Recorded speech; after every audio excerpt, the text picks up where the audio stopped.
Ya, kembali lagi dengan aku Bima Nugra di Komisi Podcast Kristen, dan pada episode kali ini aku ditemani Ko Hendra Winarjo. Halo Ko.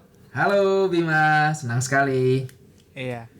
Nah, hari ini pada episode kali ini kita akan membahas tentang film horor nih. Wah, Sebuah topik yang tidak pernah selesai dibahas mungkin ya. Dan memang secara produk budaya akan terus bertambah ya Ko ya, khususnya film-film horor betul, betul. yang Peminatnya sangat banyak. peminatnya banyak, betul. Iya. Tapi sebelum kita masuk lebih lanjut, mungkin Koendra bisa sedikit introduksi dulu, perkenalan Iya. Koendra. Oke, baik. Thank you untuk invitation-nya ya. Boleh diundang di Komisi Podcast Kristen ya. Betul. Betul. Oke. Nama saya Hendra Winarjo, saya kakak tingkat ya dari Bima. Kita sempat ketemu di asrama, bincang-bincang, ngobrol, teman diskusi juga. Saat ini saya sedang melayani di Gereja Bright Community Service di Surabaya sebagai seorang penginjil ya, melayani jemaat di sana dan isu-isu terkait demonologi, kemudian teologi, hermeneutika, bagaimana kita menafsir budaya adalah salah satu minat riset saya. Jadi ada banyak tulisan saya. Salah satu yang saya minati adalah tentang produk-produk cultural ya. Bagaimana kita berintegrasi, bagaimana kita menafsirkan ya produk-produk budaya. Khususnya hari ini kita membahas tentang film-film horor ya. Seperti itu. Jadi demikian mungkin ya introduksi dari saya. Oke. Jadi Kohendra ini sudah menikah juga ya Ko? Ya betul, udah menikah. Dan memang sudah pelayanan tetap ya Ko di sana ya? Iya, Di BCS. udah pelayanan BCS. tetap di Bright Community Service Di Surabaya. Ya, Oke. itu salah satu buah pelayanan dari Kalam Kudus ya. Jadi sebetulnya masih Betul. integrate, masih nyambung dengan Gereja Kristen Kalam Kudus. Oke. Nah kok kita langsung aja ya masuk ke pembahasan yang pertama. Kita bagi dari beberapa pertanyaan aja ya kok ya. Yang pertama yang kupikirin ya tentang film horor ini, pertanyaan yang paling umum ditanyain bagiku ya. Apakah sebenarnya orang Kristen ini boleh menonton film horor atau enggak gitu kok? Wah, Gimana nih iya. pembahasan pertanyaan pertama ini? Justru ini pertanyaan yang sebetulnya sifatnya konklusi kali ya. Tapi nggak apa-apa. Well, nggak apa-apa kalau ditanyain di awal ya. Apakah boleh atau tidak boleh? Sebetulnya ini kan sebuah pertanyaan etis ya, bicara soal boleh dan tidak boleh. Mungkin saya jawab secara pandangan saya secara pribadi dulu gitu. Kalau saya boleh, tetapi kita perlu menontonnya dengan kritis seperti itu. Kita perlu menonton dengan kritis, bahkan juga bukan hanya kritis tapi juga bisa apresiatif. Bagaimana film-film horor itu bukan hanya mereka memiliki banyak perbedaan pandangan dengan konsep demon atau konsep setan, konsep malaikat, konsep dunia metafisika yang yang sebagaimana dipercayai oleh gereja atau komunitas Kristen ya. Sekalipun mereka ada banyak perbedaan ya. Misalnya kayak kita nggak ngajarin tentang orang mati kemudian jadi hantu ya. Tapi di film horor seringkali hantunya itu. Oke. Well, kita nggak seperti mereka, nggak seperti para produsen film yang buat film kayak gitu. Tapi kita bisa apresiatif loh. Apresiatifnya apa? Menarik sekali, beberapa waktu yang lalu aku pernah dengar juga ada yang sharing bahwa di negara barat yang mayoritasnya Eropa, Amerika, dan kecenderungan masyarakat society-nya anti dengan supranaturalisme, mereka percaya loh dengan konsep-konsep demon seperti ini. Alasan mengapa mereka percaya, salah satu kontribusinya adalah karena film horor yang diproduksi dari negara-negara barat. Ya, jadi mereka mengadopsi sedikit banyak worldview atau pandangan dunia yang ditawarkan dari film-film horor seperti itu. Itu Yang membuat menarik. akhirnya mereka menerima hal-hal yang Iya, supranatural. menerima hal yang Di tengah supranatural. dunia yang sangat naturalistik ya, pandangan Betul, dunia mereka. betul, betul banget. Jadi kalau dibilang boleh nggak boleh kan sebetulnya ada juga ya dampak positifnya, quote in quote positifnya, di mana itu berkontribusi untuk menyadarkan society yang cenderung naturalistik bahwa dunia tuh nggak cuma ini loh yang bisa lu lihat, lu dengar, lu raba, tapi ada juga dunia metafisika, sesuatu yang melampaui indera sense, yaitu dunia makhluk supranatural. Dan itu mereka sadari lewat menyaksikan film-film horor. Maka saya pikir kita perlu menonton film horor, tetapi dengan kritis, tetapi juga sekaligus apresiatif. Seperti itu. Nah mungkin ya nanti kita akan revisit pertanyaan pertama ini kok Ya. di penghujung episode Boleh. ini. Nah sekarang kita mungkin lebih ngelihat isi dan konten dari film horor ini kan biasanya mempertunjukkan seseorang yang dirasuk oleh setan begitu. Dan mungkin ya para penonton yang khususnya juga mungkin orang Kristen juga mempertanyakan, misalkan kalau dia yang adalah seorang Kristen bisa nggak ya mengalami peristiwa yang sama seperti yang digambarkan di film-film horor ini gitu, yaitu seseorang bisa dirasuk setan lah, dikuasai setan lah dan lain sebagainya. Iya, iya. Ya, gimana kok? Pertanyaannya berarti mungkin apakah orang Kristen ya bisa dirasuki oleh setan apa enggak? Nah, untuk menjawab pertanyaan ini sebetulnya kita perlu pertama-tama mendefinisikan terlebih dahulu ya, apa itu orang Kristen ya. Saya kira semua orang bisa mengklaim dengan bebas dia adalah orang Kristen. Tapi pertanyaannya adalah apa artinya? What it means to be a Christians ya? Apakah dengan dia datang ke gereja dia jadi orang Kristen? Apakah karena dia terlahir di keluarga Kristen maka dia adalah orang Kristen? Belum tentu. Gitu. Jadi bagi saya adalah gini. Orang Kristen, saya memulai dengan definisi terlebih dahulu. Orang Kristen adalah mereka yang mengalami lahir baru ya. Mereka yang punya iman ya.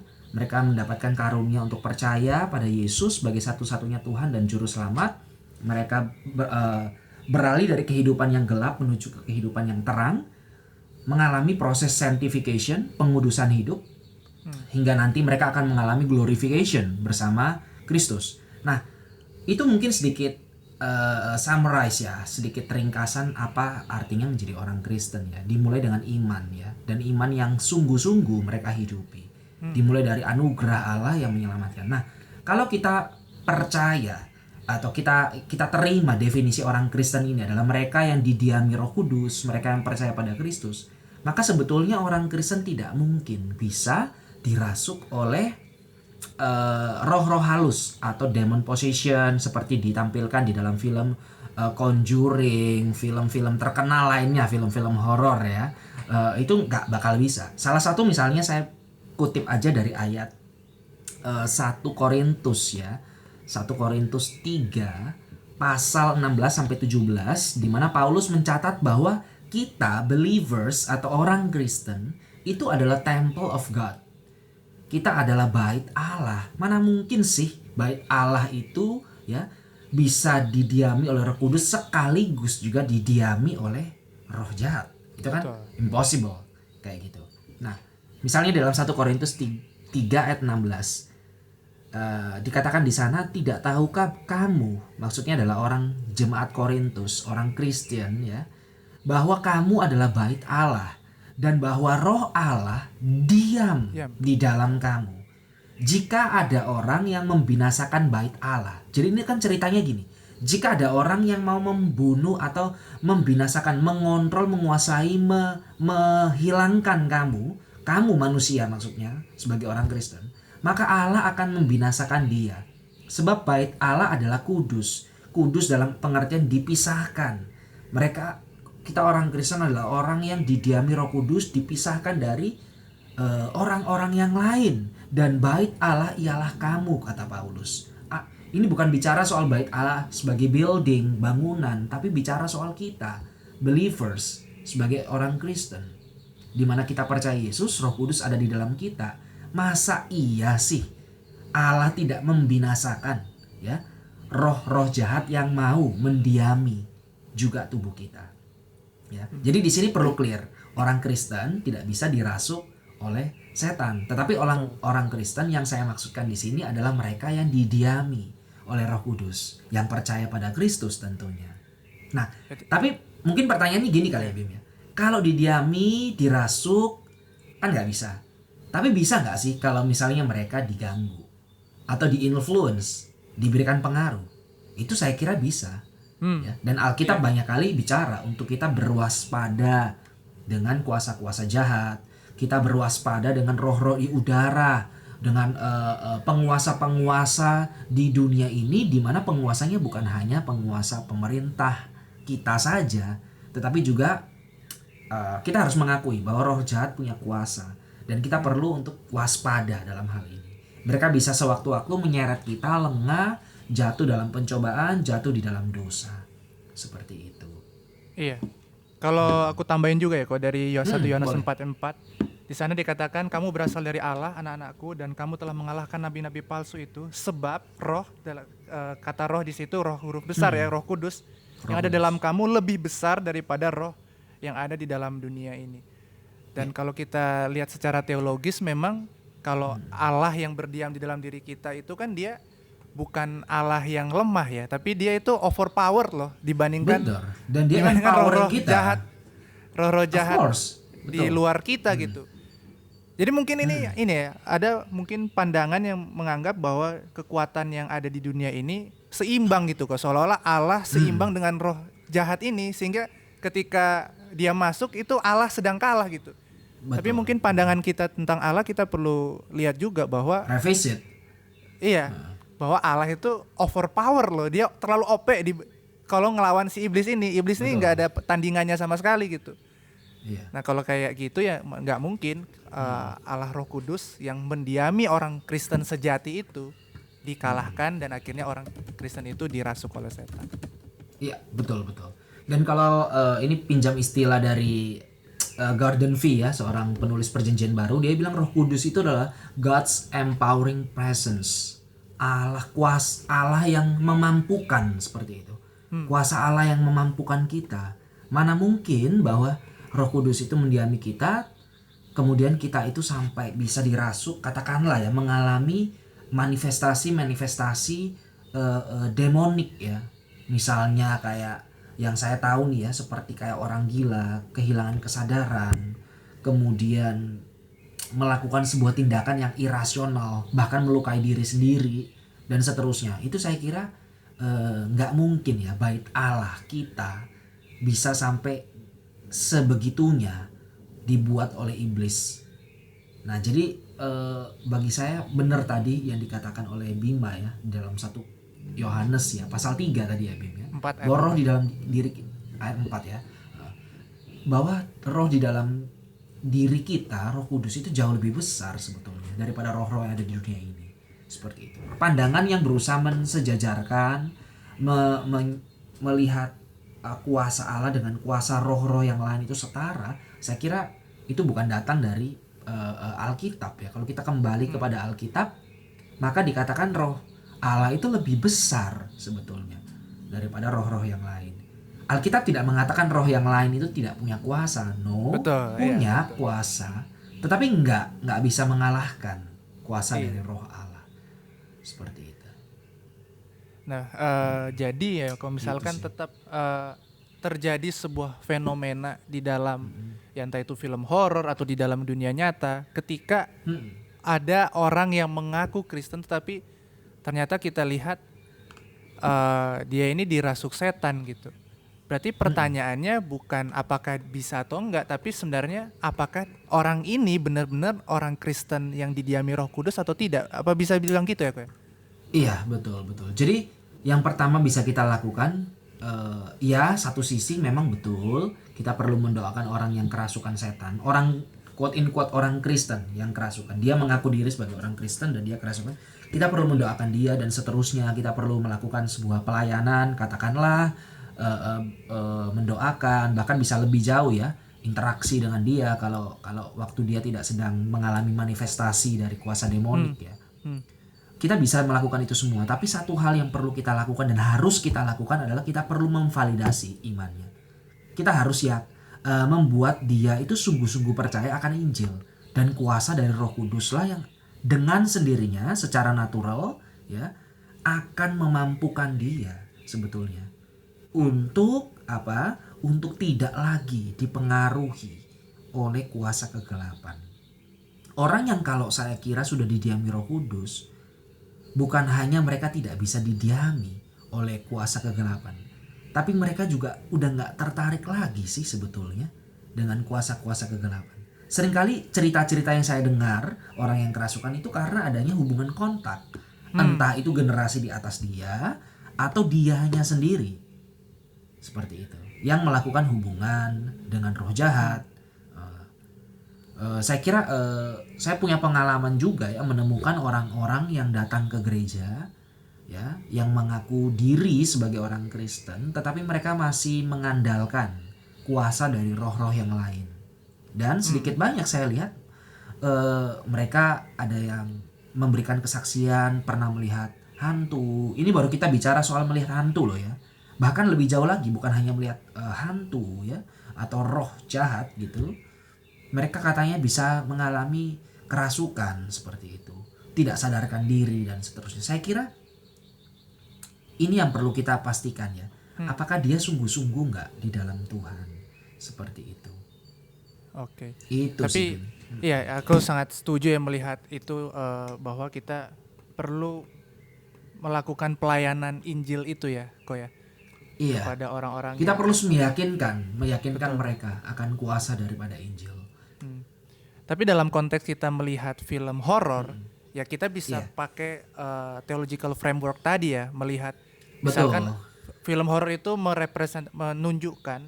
mempresentasikan seorang Kristen lalu dirasuk. Nah, berarti kita bisa menginterpretasi film itu sebagai sesuatu yang tidak alkitabiah berarti ya, kok ya. Betul, betul. Kalau ya, Jadi walaupun sekali lagi kita bisa melihat, mempertanyakan lagi orang Kristen yang ditunjukkan film horor itu benar-benar Kristen atau enggak gitu. Tapi kalau secara apa ya, kita bisa ketika nonton itu kita nggak langsung ambil kesimpulan orang Kristen bisa dirasuk gitu. Tapi kita bisa ambil lebih jauh lagi, ini orang Kristennya benar atau enggak dulu gitu ya. Dalam kaitannya ketika kita menonton film horor gitu. betul, betul. Jadi itu yang perlu kita pastikan terlebih dahulu ya. Gitu. Aku kira gitu sih tentang film horor. Kita perlu banget sih untuk menggunakan theological framework juga untuk menonton film horor ya. Jangan sampai kita itu seperti kayak spons ya, semuanya diserap gitu. Betul, Tidak nah itu. menjadi critical ya. Kita Sehingga perlu tetap menjadi critical. Lihat peristiwa ini dianggap sebagai suatu kebenaran, bahkan diambil sebagai suatu Kebenaran, kebenaran. betul.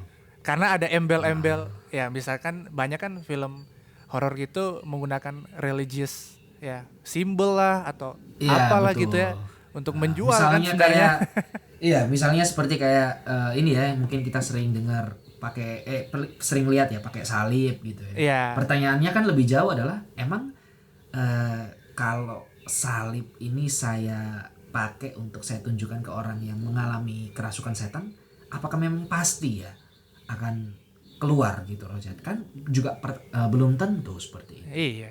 Dan Alkitab tidak pernah memberikan tata cara pengusiran setan menggunakan Betul. salib. Masalahnya Betul. itu. Rumusannya tidak ada. Rumusannya Betul, tidak betul. ada. Rumusan Nah, dalam arti pertanyaan kamu harus melakukan selanjutnya. ini nggak ada. Iya. Oke, kita lanjut ya, Goy. Pertanyaan selanjutnya. Ya. Tentang ada juga ya ini bahkan sering banget muncul, apakah roh orang mati itu bisa bergentayangan ya, sebagaimana ya di film-film horor tuh sering menunjukkan hal ini gitu ya. Iya. What do you Pertanyaan menarik ya. Pertanyaan menarik dan juga ini mungkin sangat dekat dengan kita konteks Indonesia ya. Seringkali kalau ada orang yang mati itu kesannya kayak dia belum pergi gitu ya sebelum 40 hari. Bahkan lebih jauh lagi.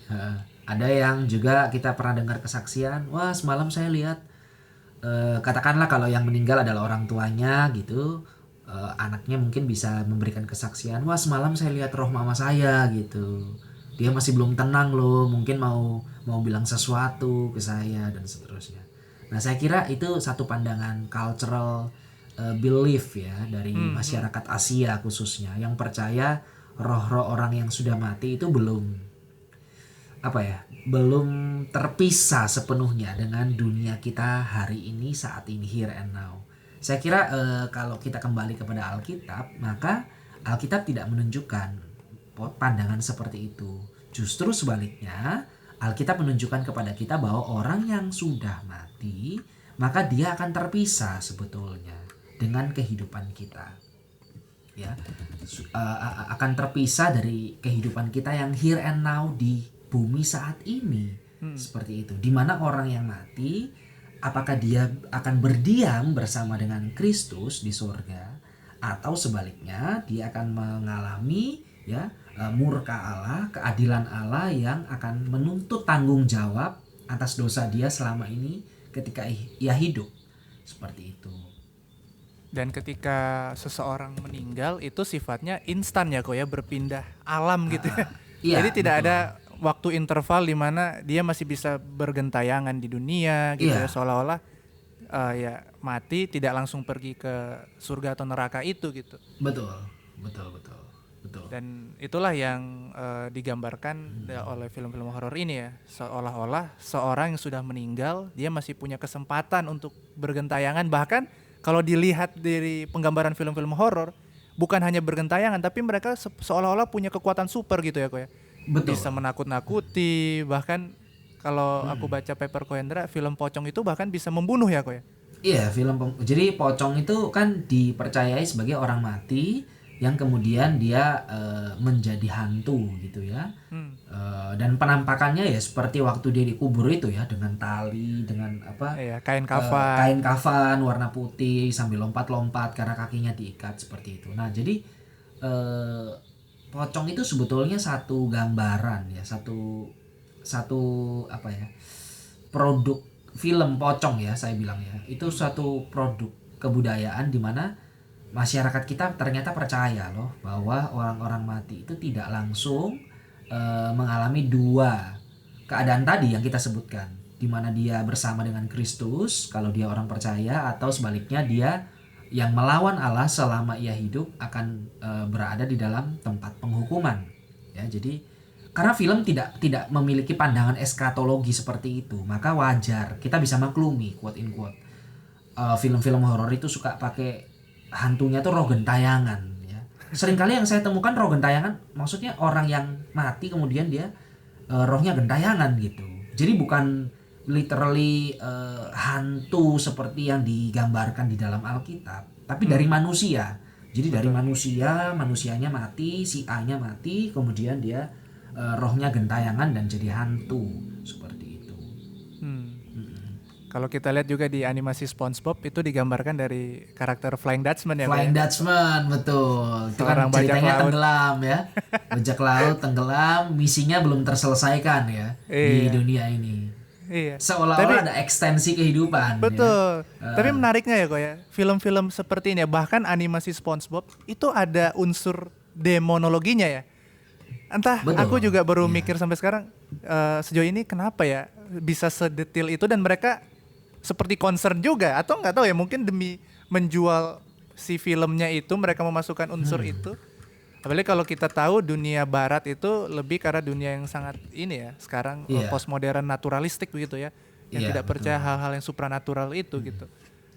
Nah ini waktu aku nulis, jadi buat teman-teman juga yang lain yang dengerin podcast ini, aku ada satu tulisan tentang yang berjudul menafsirkan ya film horor supranatural dengan wawasan dunia Kristen. Nah ada salah satu buku yang aku waktu menulis artikelku, aku baca menarik ya buku ini. Ditulis oleh seorang filsuf seni yang bernama Noel Carroll.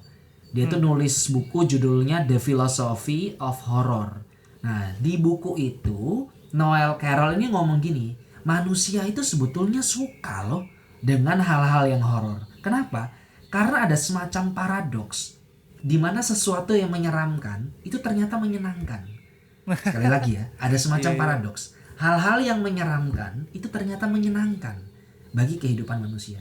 That's why banyak orang itu mencintai film-film horor. Sekalipun itu menyeramkan, tapi itu asik gitu, no? Menyenangkan, menghibur kehidupan manusia. Ada satu perasaan seneng gitu, sekaligus takut. Nah ini Iya, iya. semacam paradoks memang. Dan itulah yang dipakai oleh produser film ini untuk semakin menjual produk mereka ini ya, kok film mereka ini ya. Betul, betul banget. Karena manusia punya kecenderungan menyukai hal-hal yang menakutkan, film horor laris manis, apalagi khususnya di dalam konteks kita di Indonesia ya. Film horor, apalagi kalau horornya Indonesia, ini kualitasnya perlu ditingkatkan ya, karena seringkali harus dikasih adegan-adegan 18 tahun ke atas supaya lebih laris gitu. Waduh. Waduh, ya kan? Kalau kita nonton film-film barat saja tidak selalu ya ada adegan panas. Kalau di Indonesia tuh rasanya harus dikasih adegan 18 plus supaya film horornya lebih laris gitu. Tali pocong perawan misalnya, saya ingat itu ya. Waduh. KKN Desa Penari, walaupun saya KKN nggak Desa nonton, Penari? tapi setahu saya ada Hmm? adegan yang seperti itu ya.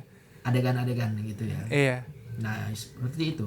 Nah, iya. KKN Desa Penari itu sangat hit sekali ya. Iya, beberapa makanya. tahun yang lalu gitu. Saya Ya, lupa antara 2021 membenarkan atau paradoks yang Iya. dikatakan tadi ya, Carol Wah, tadi. Carol tadi. Betul. Betul. Bahkan dia nomor 1 loh di seluruh bukan di seluruh, di Indonesia ya, sejarah Indonesia, perfilman. Perfilman, betul. KKN Desa Penari. Menarik. Nah, Ya, berarti itulah masyarakat kita. betul. Sekarang kita tadi aku mau nanya apa ya, jadi lupa. Oh ya, ini kok ada fenomena menarik di mana sekarang malahan dunia horor ini dijadiin prank gitu kok. Malah ada kan kata kayak ungkapan-ungkapan setan di Indonesia itu udah hilang harga dirinya karena dipakai Oh, gitu. prank, pocong, bahkan ada pocong di tengah jalan tujuannya buat prank, malah dipukulin pocongnya. Jadi kan makin ini I ya, see. makin Sangat ya di Indonesia merakyat ya, sangat udah hantu-hantunya. karena sudah terlalu merakyat, jadi udah semakin biasa gitu. Jadi Dan hilang ditakutin harga ya. diri katanya. Iya. Itu sedih Fenomena banget ini sih. gimana kok? Ya, kalau fenomena seperti itu sih aku rasa karena satu sesuatu tuh kalau terlalu disering ya, sering digauli, sering ditontoni, kita udah nggak seberapa takut lagi ya. Seperti yang dialami kalau apalagi dijadiin candaan ya, prank dan seterusnya. Aku masih ingat banget, Bim, waktu dulu aku masih kecil, itu kan memang jarang ya nonton film horor. Itu kalau sekali nonton tuh bisa kebayang-kebayang gitu. Nah, Takut aku pergi juga. ke toilet. Iya, sama ya mungkin waktu SD gitu. Iya. Takut pergi ke toilet. Lampu kalau kedap-kedip tuh rasanya kayak wah, ini ruangan ada hantu nih, jangan-jangan. Karena masih kebayang gitu ya. Karena kita sebetulnya jarang nonton film horor, tapi sekali nonton kan kebayang gitu. Betul. Nah, tapi andekan kita setiap hari nonton, mungkin akan beda ya. Apalagi bukan hanya menonton loh. Misalnya kita punya keluarga yang pakai kostum seperti itu, ngeprank kita dan seterusnya, akan jadi biasa. Sama halnya seperti kayak orang-orang yang mandiin mayat, make upin mayat, ya. Make upin mayat, saya tahu ada orang kan profesinya make upin mayat sebelum mayat itu dikubur. Mungkin awal-awal dia takut kali ya, mau make upin, kasih lipstick di mayat. Tapi lama kelamaan udah nggak takut, karena udah jadi profesi, udah biasa nanganin kayak hal-hal kayak gitu. Demikian pula dengan fenomena seperti setan yang quote-unquote kehilangan harga dirinya seperti itu. Mereka terlalu terbiasa gitu menampilkan diri di publik, dijadiin bahan bercandaan sehingga daya seremnya udah hilang seperti itu. Iya. Nah, ini Indonesia memang ya tempatnya hal-hal aneh, hal-hal unik ya terjadi di sini ya. Betul. Iya. Nah, ini kok terakhir kita udah ngeliat setidaknya beberapa theological framework gitu ya, Iya. kerangka berpikir teologis yang berkenaan dengan film horor. Yang tadi kita udah bahas tentang orang Kristen bisa dirasuk setan atau enggak, lalu apakah roh orang mati bisa bergentayangan atau enggak. Nah, sekarang kita balik lagi ke pertanyaan pertama dan juga kita elaborasi lagi gimana sih kita sekarang nih sebagai orang Kristen, anak muda, menonton film horor itu sebagai seorang Kristen. Apakah ya kalau kita lihat lagi di pertanyaan pertama, ya kita bisa revisit lagi apakah sekarang boleh dan perlu nggak ya sebenarnya kita menonton film horor ini gitu kok. Iya, oke. Thank you ya untuk pertanyaan ini. Mungkin pertanyaan yang juga sangat-sangat dinanti-nantikan oleh pendengar kali ya. Jadi mungkin pendengar tuh pada bingung. Jadi intinya boleh nggak sih gitu kali ya. Nah, sederhananya jawaban dari saya adalah boleh. Kalau ditanya boleh atau tidak boleh, jawabannya adalah boleh gitu. Tapi apakah semua orang Kristen harus gitu nonton film horor? Ya tentu tidak harus ya. Iya. Kalau misalkan teman-teman yang dengar podcast ini masih mengalami seperti tadi saya katakan takut gitu ya, Termasuk saya takut sih, lah, aku juga kok gitu. gitu ya. Takut kebayang mimpi, takut ke toilet gitu ya, saran saya mending nggak usah kali ya, nggak usah nonton dulu gitu, nggak usah nonton dulu, entah sampai selamanya itu pilihan dari teman-teman. Tapi kalau masalah boleh ya boleh-boleh saja, bahkan bukan sesuatu yang dosa ya. Kalau misalnya menonton film horor adalah sesuatu yang dosa, maka sebetulnya Alkitab itu juga melakukan hal yang serupa saya kira. Dia menceritakan bahkan kisah-kisah horor Yesus misalnya berjumpa dengan orang yang kerasukan setan. Yesus yang dicobai oleh setan, ya, oleh iblis. Nah, saya kira kalau menonton atau mendengar cerita horor, cerita tentang roh-roh jahat itu per se di dalam dirinya sendiri adalah sebuah dosa, maka Alkitab saya kira juga melakukan hal yang serupa. Tapi kan enggak gitu.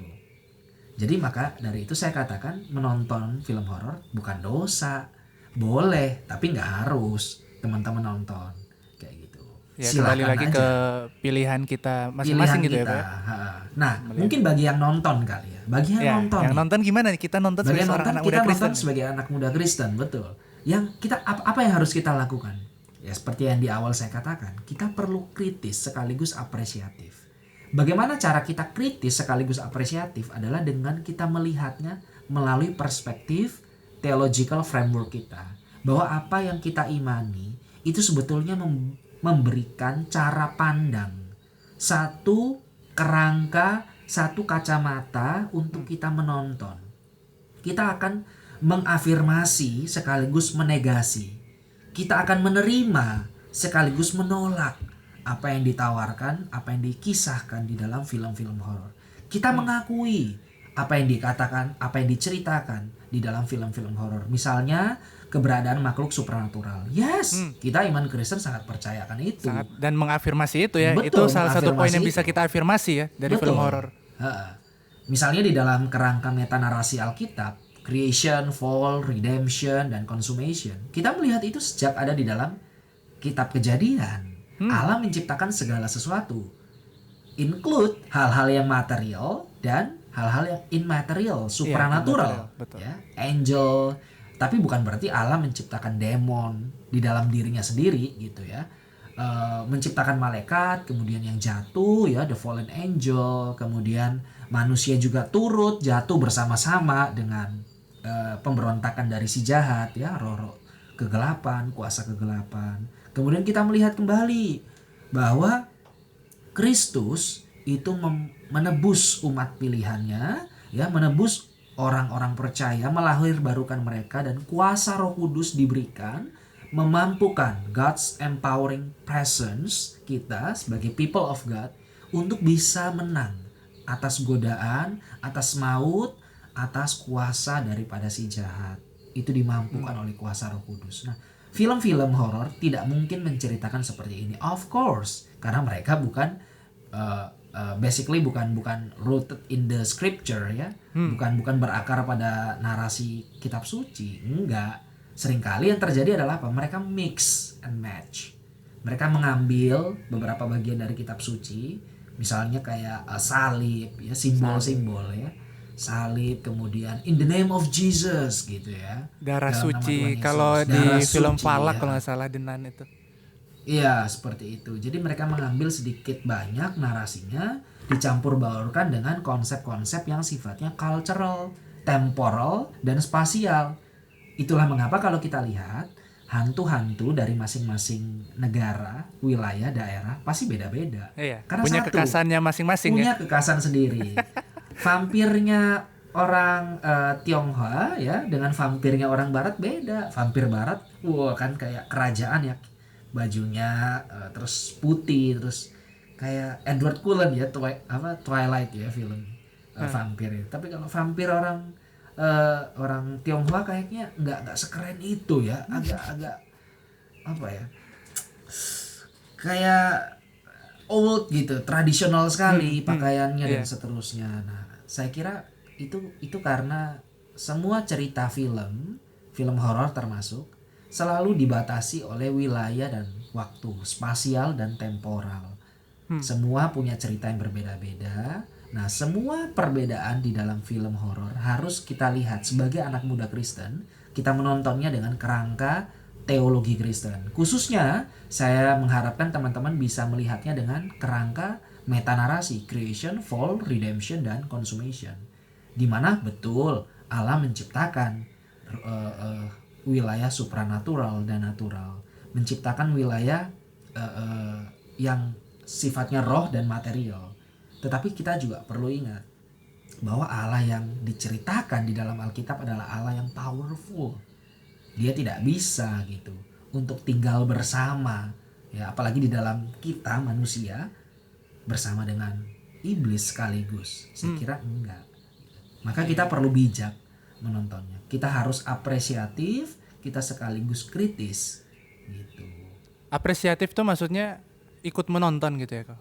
Menonton Apresiatif bukan hanya menonton, tapi kita perlu juga seperti mengiyakan apa yang diceritakan itu. Oh ya betul. Bahkan nggak ada kan? Bukan nggak ada, mungkin ada ya. Kan ada juga film supranatural, horor komedi. Tapi seringkali kan horornya selalu menceritakan setan itu tokoh antagonis, bukan tokoh yang positif. Kita harus mengafirmasi itu, mengapresiasi itu dengan mengatakan, ya betul, setan adalah pribadi makhluk yang jahat. Iya, yang opposition ya. Opposition sifatnya. Dia selalu konfrontatif dengan kebenaran, dengan terang, konfrontatif dengan kebaikan. Kita harus apresiatif. Dari mana semua? Bayangkan ya, manusia yang bikin film horor, bahkan seringkali produsernya bukan orang Kristen ya, tapi mereka punya ide seperti itu.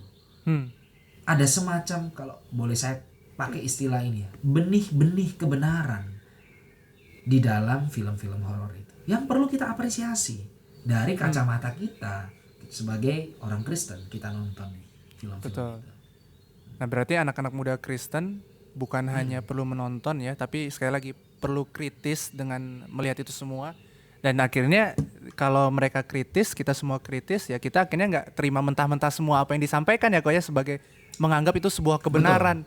Seolah-olah apa yang ditampilkan film horor ini sesuatu, apalagi kalau udah ditambah Alkitab lah, ada salib, wah ini bener nih agama Kristen nih gitu.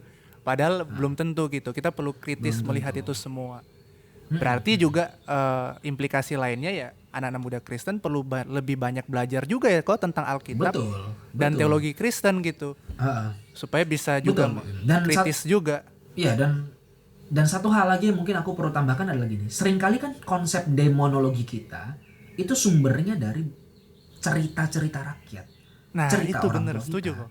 Cerita apa ya? Cerita teman-teman kita. Nah, kenapa nggak kita demonologi kita berakar pada kisah kitab suci ya? Nah itu yang seringkali terjadi, bukan? Dan aku justru berharap, yuk mari kita bangun konsep demonologi kita pertama-tama dari firman Tuhan dulu. Setelah itu kita pakai konsep demonologi yang based on scripture untuk mengevaluasi kisah-kisah demonologi yang diajarkan, yang ditawarkan oleh lingkungan di sekitar horor kita. ini. Film-film horor salah satunya. Seperti itu. Nah, jadi demonologi itu mungkin teman-teman yang belum pernah dengar, karena ini juga istilah yang kurang umum ya kok ya. Demonologi itu dari kata demon, setan, iblis, logi kan ilmu gitulah ya. Jadi ilmu yang mempelajari tentang pengetahuan. Iya, tentang setan dan iblis. Setan ya, tentang iblis. Ya. Nah, ini hal yang menarik. Karena memang ini salah satu lingkup teologi Kristen yang sering diabaikan bahkan ya kok, bahkan di lingkungan Kristen Injilis sekalipun ya. Aku bahkan dulu di gereja jarang banget dibahas iblis, setan, baru pas sekolah teologi baru diajarin secara mendalam seperti ini gitu. Iya. Salah satu alasannya, penyebabnya adalah betul. Salah satu penyebabnya kalau menurut pandangan saya adalah karena paham dari naturalisme ya. Iya. Dan yang kita menganggap itu terlalu semuanya ini empiris gitu. Hanya yang bisa dilihat mata, yang bisa diverifikasi kebenarannya, ya yang nggak bisa kelihatan, nggak usah lah, itu nggak benar. Padahal ada dunia roh itu kan yang seharusnya kita afirmasi juga sesuai dengan kebenaran Alkitab. Dan jangan-jangan setan seneng sih kalau kita makanya dia malah suka, dia kan sukanya nipu ya. Nggak usah lah, nggak usah percaya tentang aku, nggak apa-apa, malah itu tujuan dia. Supaya kita akhirnya lepas guard kita, kewaspadaan kita, dan semakin ini. Betul. Musuh yang tidak kelihatan kan seringkali lebih berbahaya ya daripada musuh yang kelihatan. Seperti itu. Kayaknya ada ungkapan musuh dalam selimut ya Pak ya. Musuh dalam selimut, betul. Iya. Jadi mungkin sejauh ini aja ya kok ya pembahasan kita, ini juga udah 40 menit. Mungkin ada closing statement kok terakhir sedikit. dari episode ini? Ya, mungkin kalau closing statement tadi kan sudah saya sampaikan ya.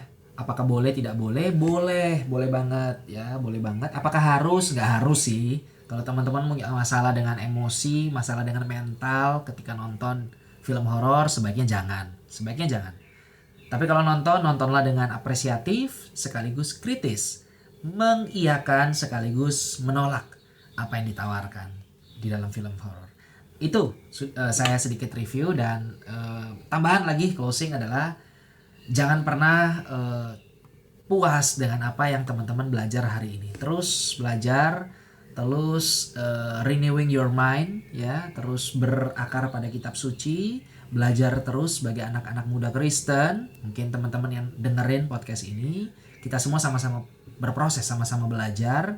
Bukan hanya film horor nanti yang akan kita evaluasi, yang akan kita ajak partner dialog, tapi ada banyak produk kebudayaan di luar sana, pop culture banyak banget yang belum kita eksplorasi.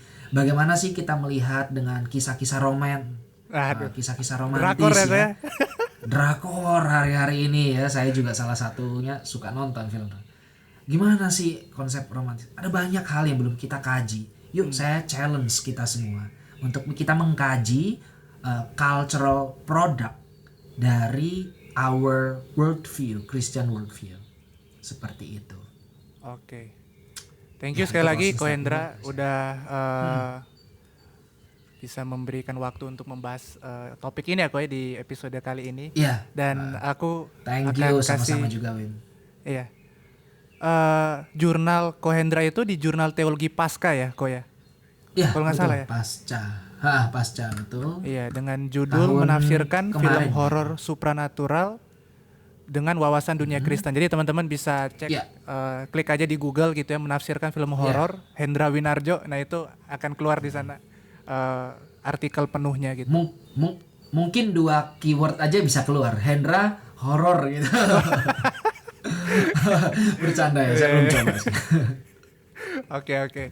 Jadi teman-teman yang mau belajar yang lebih secara akademisnya juga bisa baca artikel Ko Hendra ini. Dan menurutku, aku baca juga nggak terlalu susah ya Ko dibaca menurutku ya. Iya. Betul. Dari sudut pandang mahasiswa teologi menurutku tidak sesulit itu untuk dibaca. Ko Hendra menulisnya dengan alur yang jelas juga dan santai kelihatannya walaupun ini di jurnal santai, akademis betul. ya. Oke. Karena sebetulnya itu lahir dari pergumulan pastoral ya. Ya, melihat kehidupan gereja berarti ya Ko ya. Iya, betul. Oke. Ya, terima kasih sekali lagi Ko Hendra. Terima kasih juga Ya, buat teman-teman yang sama-sama. udah mendengarkan Thank episode you. ini. Kita sampai jumpa di episode berikutnya. Terima kasih dan Tuhan memberkati. Oke.